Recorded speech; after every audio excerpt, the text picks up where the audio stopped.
We think of ourselves as this invincible, invulnerable colossus that bestrides the world. We're not. And we are failing to invest where we need to here at home. We are not investing in high-end manufacturing. We're not investing in energy. We're not investing in the agricultural sector. These are our great strengths that we should capitalize on. We're not doing it. And instead of fearing China, what we should do is limit our exposure where we think that they present a threat to us economically, but stop this ridiculous nonsense of going to war yet again 6,000 miles from the United States over an obscure island called Taiwan. That's silly. It's nonsensical. Just as fighting the Russians in Ukraine is nonsensical for us. It's irrelevant. It's crazy. I spent 28 years in the regular Army after graduating from West Point. I left the Army at the end of 2004. I then began in a number of different jobs working with or inside the defense industries, either as a consultant or an advisor. And then ultimately started becoming a routine commentator on television and radio about military affairs, and finally ended up as the senior advisor to the Secretary of Defense under Donald Trump in his last months as president. So when this whole Ukraine thing started, what was your first response? Well, I had been somewhat on the periphery of the Ukrainian crisis, if you will. I had been asked to look at Ukraine back in 2014 in the aftermath of the so-called Maidan revolution, which installed this very right-wing government that is hostile to Russia, largely conceived and executed by the United States and the CIA. Over time, the Ukrainian government in Kiev began actively oppressing the Russian-speaking population. Russians inside Ukraine, even though they were Ukrainian citizens, effectively became second-class citizens. And so conflict was just a question of when, no longer if. Ukraine has an interesting history. The Ukraina, the word itself, means on the periphery or on the margin or on the edge, depending upon how you want to translate it. And the people that live on the edge of what was called Russia were always different from the Russians themselves. And Ukraine developed a strong sense of identity, particularly in the 20th century. People argue that it was always there. There was always a Ukrainian people. But I don't think the sense of nationhood was really there until the aftermath of World War I. And there was a serious attempt to build a nation when the Imperial German and Austrian forces pulled out. That failed, and Ukraine was ultimately Bolshevized, like the rest of the Tsarist Empire. Unfortunately, Lenin, who was a student of history, understood Tsarist Russia very well, and he altered borders to ensure that there were always minorities within the various provinces or oblasts, whatever you want to call them, who would prevent any large concentration of force that could be aimed at the center. In other words, let's include Russians, Tartars, and others inside Ukraine who are not Ukrainian to ensure there is no ethnically pure Ukraine that emerges that could present a threat to unity in the Soviet Union. And this was out of response to the farmers, the kulaks, Well, that actually comes later. That's under Stalin, and Stalin sets out to utterly destroy and annihilate tens of millions of people, not just in Ukraine, but also in Russia, who were so-called independent farmers. That was defined loosely as someone who has a plot of land and may own a cow. In other words, that was part of the class warfare gambit, pitting people against each other. But it also created an opportunity for people to plunder Ukraine, murder people, plunder their belongings, enrich your friends who are thugs who are supporting you in Moscow. We think that somewhere between 7, 8, 9, 10 million Ukrainians were killed, probably 1 or 2 million Russians that just happened to be in the way as well. That was not the first time that there was a famine that was orchestrated to murder people. That had already happened under Trotsky and Lenin. Stalin perfected it, raised it to a high art. We don't know how many millions of people died between the time the Bolshevik Revolution occurred and the Second World War breaks out, but certainly somewhere north of 20 million dead. It was a horrible period, and the Ukrainians, of course, never forgot it. This orchestrated famine then becomes an excuse to effectively destroy the population in the attempt to Sovietize it, to transform it into what the Bolsheviks called the Soviet man. Terrible crimes were committed, whole families were annihilated, and this, of course, laid the groundwork later on for the Holocaust.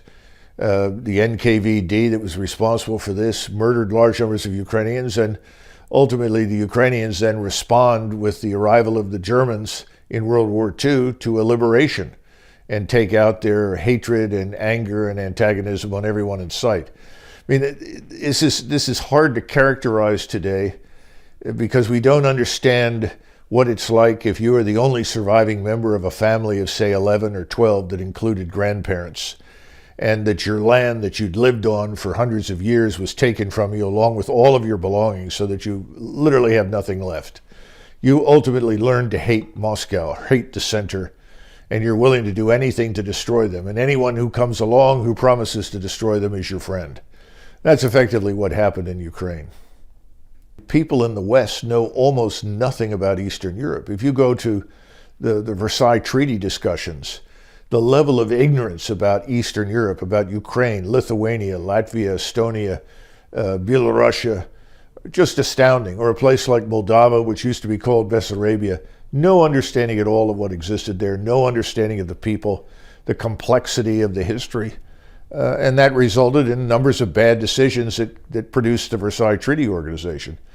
So the bottom line is I don't fault people in the West for not paying enough attention. It was easier to look at what was happening in Germany because the Germans were open about it.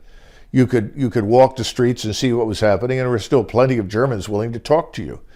That wasn't the case in the Soviet Union, where there was absolute terror, absolute control by the NKVD that ensured Stalin knew everything and everyone else knew nothing. Well, in January, I was asked whether or not the Russians would go in. And I was one of the few people in Washington that said absolutely they will go in because they were under severe threat. You have to remember that after 2014, the Ukrainians began the process of attacking the so-called two breakaway republics, Donetsk and Luhansk, in the east, which were entirely Russian-speaking. And they killed roughly 14,000 people between 2014 and 2021. And that was one of the reasons that we had the Minsk Accords, because Putin, who was trying to avoid a war, went to the Western powers and said, look, we've got to have some sort of solution in Ukraine which provides for the welfare, care, and security of the Russians living on Ukrainian soil. No one was particularly interested in listening, but he persuaded Merkel and Macron to sign up for these Minsk Accords, which essentially obligated Ukraine to take measures to ensure that Russians would be treated equally before the law, that they could speak their language, go to school, and so forth as Russians inside Ukraine. It was never taken seriously by the West, and that, of course, is what Chancellor Merkel admitted publicly during the summer, that the entire Minsk Accord process was simply designed to buy time to continue the buildup of the so-called Ukrainian army. And what had been happening since 2014 is a very directed, deliberate effort to build not just an army to defend Ukraine, but to build an army that would attack Russia. The army that emerges from this process that we see fighting in 2022 was a very fine force. It was extremely well trained by NATO standards, standing force of about 450,000 with 200,000 trained reserves. There's a lot of evidence to suggest that by the spring of 2022 that this army would probably be hurled at these two breakaway republics with the goal of forcing them back under Ukrainian rule. And I think Putin decided that since the Minsk Accords were a failure, that he would make one final diplomatic effort, which of course he makes in December and January, to try and persuade us, principally, who are the real backers of the war in Ukraine, to come to the negotiating table and make arrangements that would avoid the war. We demonstrated we were totally disinterested, but I think most people in Washington concluded that the Russian economy wasn't strong enough to support a serious war, and that ultimately the Russians would balk and not go in. I was quite convinced that they would. However, I thought they would go in differently from the way they went. They went in with a relatively small force. And I think the attempt was to do two things. First of all, avoid killing as many people as possible. Secondly, avoid damage to the infrastructure, and then third, to persuade us in the West that he was quite serious about his request for a negotiated settlement. It takes him several months to discover, certainly by June and July, that he has no negotiating partners in the West. And more important, he discovers that we in the United States are willing to bankroll this war against Russia effectively in perpetuity, because our real goal is to displace Putin from power, and that's made very clear in Biden's speech in Warsaw when he visits in March, and ultimately to dismember Russia, to carve it up, get control of its resources, literally erase Russia as a great power. This was never acceptable to Putin, or for that matter, to the Russian nation. And thus they had to make some new decisions. We're not going to be able to fight this war with what we have. We're going to have to build new and bigger and better forces. And since then, the Russians have brought in an additional 400,000 reservists and volunteers. These people are now trained. They've been assimilated into the Russian army, and they are dispersed around Ukraine. The vast majority of these troops have continued to train, and they're sitting in reserve. Now, what they have done is they've rotated some Russian forces forward so they could see the battlefield, see the enemy. Some units have gotten limited exposure, but for the most part, the war in the South has been waged with a reliance on what I would call an ISR strike complex. That is, where you link intelligence, surveillance, reconnaissance platforms, manned and unmanned, space-based as well as terrestrial, to strike systems being artillery, mortars, rockets, missiles, and unmanned aircraft, or what we now call drones. All of these have been organized to be very responsive, very short period of time, and destroy concentrations of Ukrainian forces as they try to attack the Russians in defense. This has been enormously successful. And as a result, certainly in November, December, and January, the exchange rate was about 8 Ukrainian dead for every 1 Russian killed. And people in the West don't understand that the difference in striking power is 1 to 10. For every 1 gun that the Ukrainians have, the Russians have 10. Putin had given strict orders: don't kill civilians, don't destroy infrastructure. And then when they realized they didn't have enough forces, they decided to essentially lay siege to places like Melitopol and Mariupol. In Mariupol, they had thousands of Ukrainians eventually surrender, but they killed thousands of Ukrainians. So they learned that it wasn't very sensible to go in building to building, room to room, and try and dig people out. It was easier to essentially cut them off, cut the power, cut the water, and then let time do its work for them. The problem for the Russians is this. We have said that we will not relent, that we are going to fight them until they're destroyed. If you tell the Russians that, the Russians say to themselves, well, this war will only end when we are on the Polish border. That's a terrible situation, frankly, for Ukraine, because we've said we will not negotiate. I don't think Putin expected that this would drag on. I think he really thought that once he showed us in the West that he was serious and that the Russians would not tolerate this large anti-Russian military establishment in eastern Ukraine, that we would then say, stop, let's negotiate. And of course, he was wrong. His great fear was not just the Ukrainian force in eastern Ukraine, but that over time we would emplace missiles in eastern Ukraine that could reach Russia's nuclear deterrent. And that worried him about his ability then to deter us from using nuclear weapons against Russia in the future. But how could this operation take so long? Well, very simple. He had a relatively small regular army, and this small force was simply not large enough to fight a war in a country the size of Texas. Remember, he was initially only interested in a portion of what we would call Texas. It's as though you said, well, the Panhandle and eastern Texas are Russian. The rest of it's Ukrainian.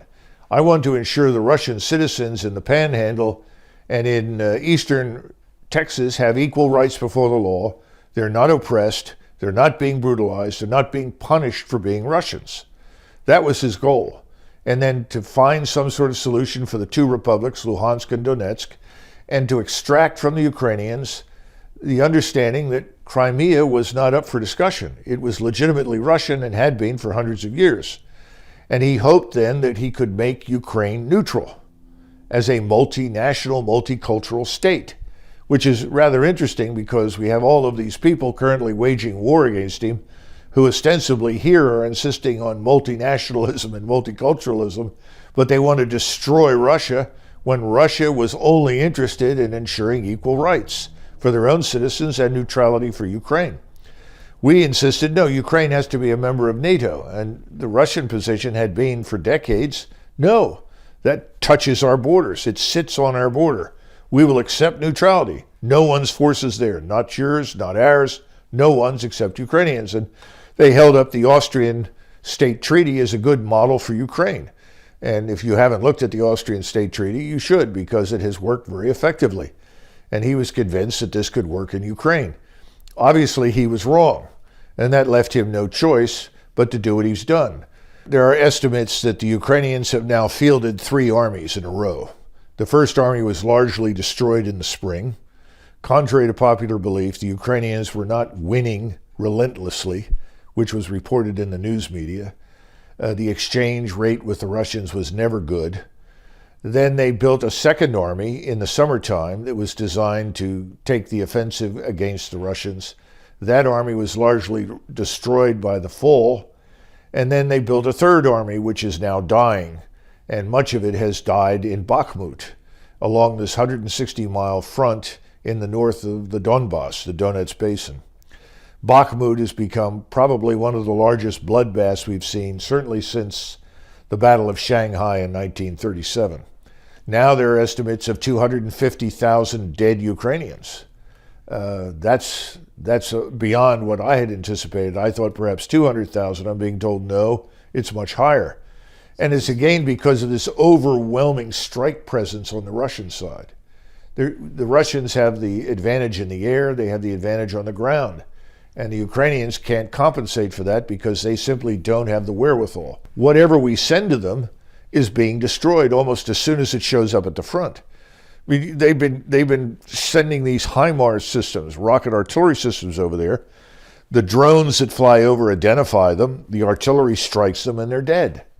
And this goes on and on and on. I was just saying all this aid to Ukraine is that a debt to them? Yeah, absolutely. They'll be in debt for centuries. So. Well, they already are, and there's no chance of ever climbing out of it.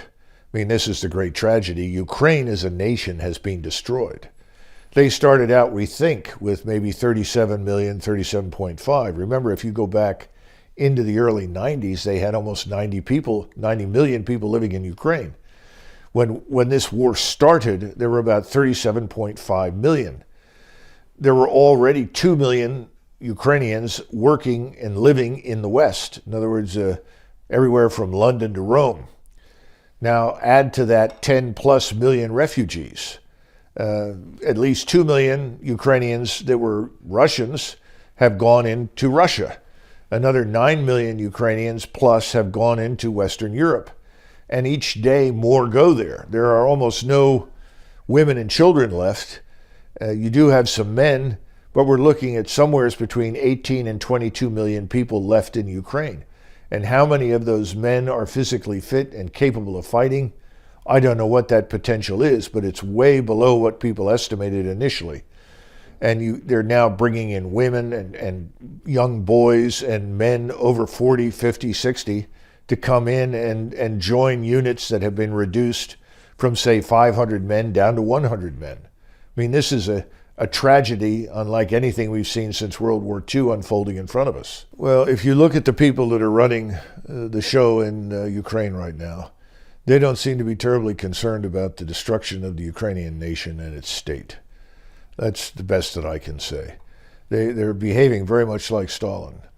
And we now know that the losses during the Second World War were not 20 million. They were at least 35 to 39 million. In fact, when I was in Moscow in 2001, I was told that they had counted 39,900,000 and were still counting based on their access to the NKVD archives. This government seems to think in those terms, that they can sacrifice whole generations of men in order to achieve their aims. I don't see any evidence that it's going to work. And the Russians are not going to run out of ammunition. I mean, we've been hearing about the Russians running out of everything. Their factories, their manufacturing centers are turning out equipment and ammunition 24 hours a day, 7 days a week, in multiple shifts. The Russians aren't running out of anything, but we are. We've just about run through our own war stocks. Same thing has happened in Europe, where the war stocks were never very high to begin with. So you've got the German defense minister saying we can't send anything else or we won't be able to defend ourselves. And I think you're going to hear that from a lot of European states now. Is any of this helping Ukraine? I don't think so.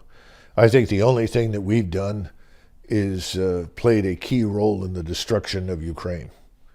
And from the very beginning, I had said to several people, Ukraine is to the Russians essentially what Mexico is to us. If we discovered there was a large army that was built exclusively for the purpose of attacking the United States, and its goal was to, quote unquote, liberate New Mexico, Texas, Arizona, and Southern California from the evil white Yankees, I think we would have acted instantly to destroy that army. The Russians have essentially done the same thing. So there was never any chance that the Ukrainians were going to win an all-out war with Russia. And right now, they've got an all-out war with Russia. Well, you've got a nation of over 140 million fighting a country of, 37 million, now down to somewhere between 18 and 22 million. I don't think there's much chance that the nation of 140 million is going to lose. And then finally, the Russians are sitting on territory that has the resources, the manufacturing, the industry, the technical development that represents about 90% of Ukrainian gross national product. They already control it, and they're not going to leave it. So how does prolonging this war help Ukraine?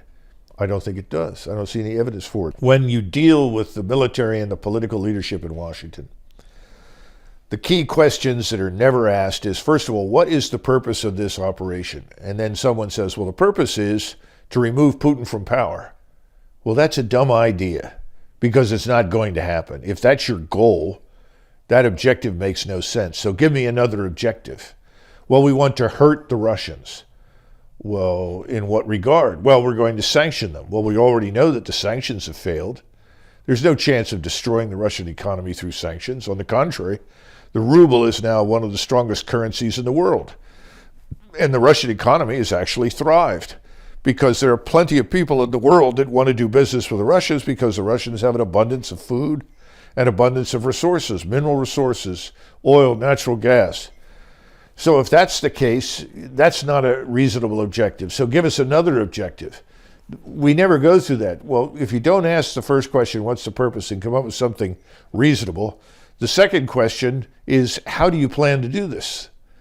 And no one ever sat down, well, we're just going to drop an avalanche of equipment on top of the Ukrainians. We're going to give them our best intelligence.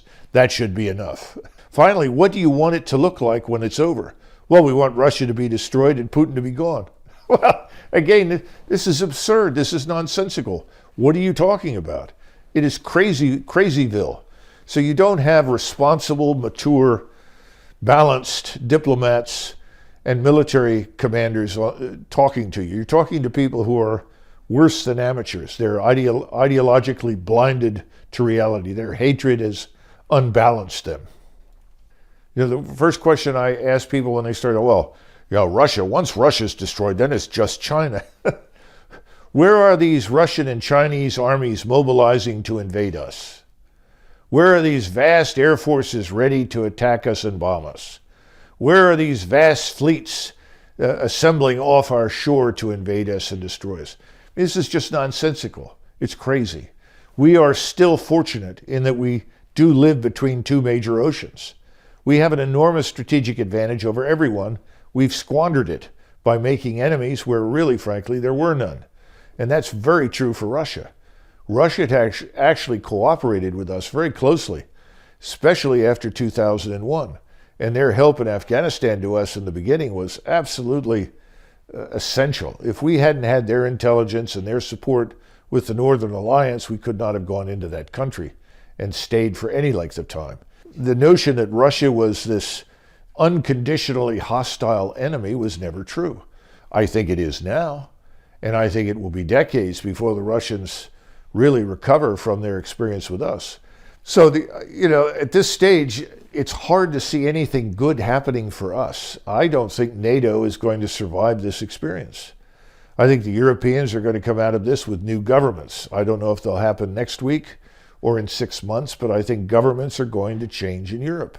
You're going to see new leaders emerge, and their attitude is going to be, why should we follow these Americans? All the things that we don't like about the Chinese, we can deal with here at home.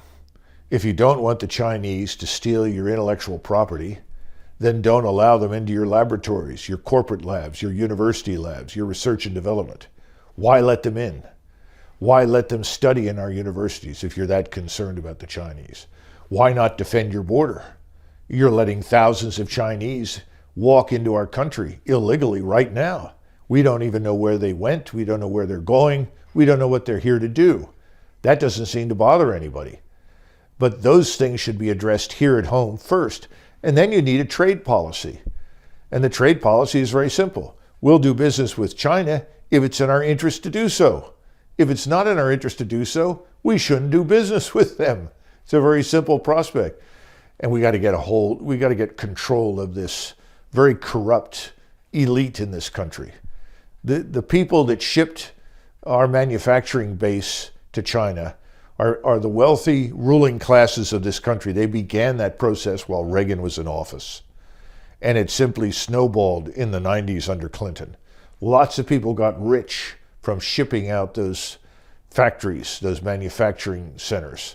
What difference did it make to us whether Ukraine was neutral or not? None. We should have made it neutral. When Eisenhower was president, he ultimately welcomed Austria's neutrality because he argued that we don't have the resources to defend all these countries. The more neutral states we create, the easier the military burden is on us. Well, that was in the 1950s when we were certainly stronger conventionally than we are today. And if you look at the balance of power between the various states, we're dealing with a continental power in Russia. We're primarily a maritime and aerospace power. Our strength is really at sea and in the air. We are only a land power in the Western Hemisphere. So the notion that somehow or another we're going to take on and defeat a continental power is ludicrous nonsense. And we are failing to invest where we need to here at home. We are not investing in high-end manufacturing. We're not investing in energy. We're not investing in the agricultural sector. These are our great strengths that we should capitalize on. We're not doing it. And instead of fearing China, what we should do is limit our exposure where we think that they present a threat to us economically.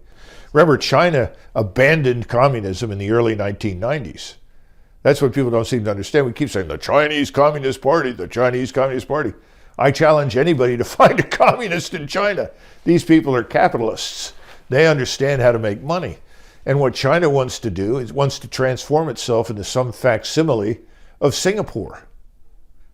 By the way, so do the Japanese and the Koreans. They're all very enamored of the Singaporean model. Well, that's reprehensible to us because we'd say Singapore is a fascist state, which of course it is. It's a partnership between the corporations and the government that goes far beyond anything we imagine. And then the rules and laws of those areas are strictly enforced by the government, and the government owns virtually all of the property. We don't understand Asia. We don't understand the people in Asia. We absolutely do not understand the Chinese and what they want. They do not want to live in a liberal democracy as we imagine it. They don't want to elect a president from a multi-party system. Xi is effectively the modern equivalent of the Chinese emperor. And they're very happy with that because they see that as absolutely essential to their security. And what are the three things that the Asians expect from their government? They expect security from external attack. And that was something the Chinese emperors failed miserably to do in the last 200 years of Chinese imperial rule. They expect the people to be fed, something else that the emperors failed to do at the end of their dynasty or dynastic succession. And three, they expect the population to be sheltered. Now, if you look at those three things, the Chinese leadership today has done those things very well. If you compare China to, say, India, There is none of the crippling poverty, the horrific poverty that you see on the streets in India does not exist in China. And China has 1.4 billion people. Those three things are what they want. We in the United States should be demanding something similar from our own government. Security, number one, for our country. And that has been treated with complete contempt, if not total disinterest. If they were really interested in protecting us, we wouldn't have this wave of criminality sweeping across the country. We wouldn't have these open borders.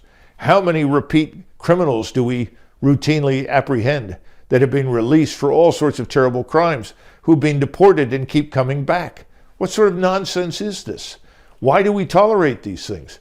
We have a government that seems to be suicidal here at home and suicidal overseas. They're picking enemies that we cannot take on and defeat, nor should we try, and we don't have to. And at the same time, they're doing things here at home that are destructive to our society. It's hard to imagine a worse set of circumstances. And the question is not so much, what do we do about the government? What do we do about the American people? Who are the Americans? Where are they? What are they doing? When are they standing up and saying, no more? We will not tolerate this any longer. It hasn't happened because here, the standard of living is still too high. Life is still too easy. I think the current financial and economic crisis is about to change that. And so perhaps that will awaken the American people to their responsibilities to themselves. And maybe then we'll get a different government that wants to protect us, that wants to feed us, that wants to shelter us.